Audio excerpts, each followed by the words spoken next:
Nagbabalik po ang Good Morning Kapatid. Isang pet store po ang kinagigiliwan ngayon ng mga buwibisita dahil sa kakaiba nitong bantay. Kilalanin po natin si Quack, ang pet na rumaraket. Panoorin natin to.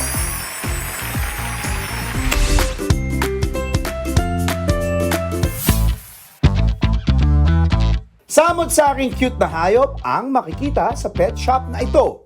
Pero ingat lang daw po mga kapatid sa mga makukyutan at hindi mapipigilang manggigil dahil may matinik silang bantay, hindi aso, kundi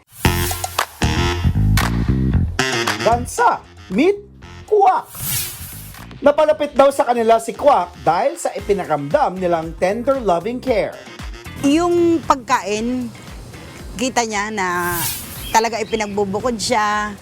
Tapos yung pag halimbawa't naglambing, hindi namin pinapaalis. Ay sinusubuan, pinapaliguan. Basta kumain kami sasabay. Hanggang sa tuluyan na nilang naging katuwang si Quack sa pagbabantay ng negosyo. Ang pagbebenta ni na Marcia ng ilang hayop gaya ng mice, guinea pigs, rabbits at iba pang rodents, ideya raw ng kanyang mister.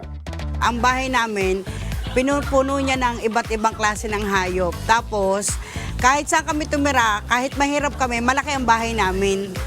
Kasi puro hayop.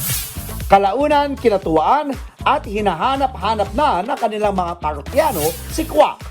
Kaya naman ang turing ng kanyang mga amo sa kanya, swerte sa kanilang buhay.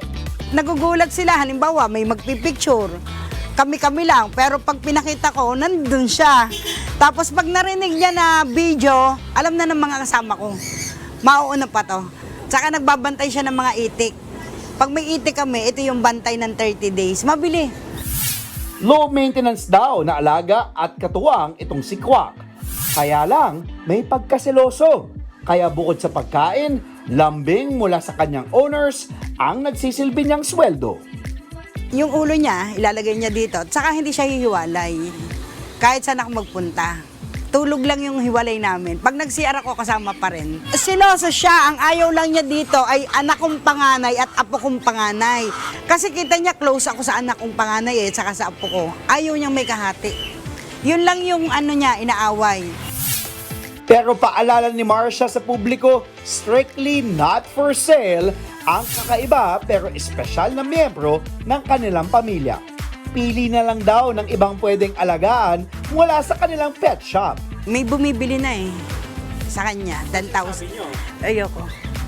Anak ko to Pag interesado po kayo sa mga pets, punta lang po kayo dito sa Marcia's Pet Shop, 2193BB, A. Luna Street, Pasay City.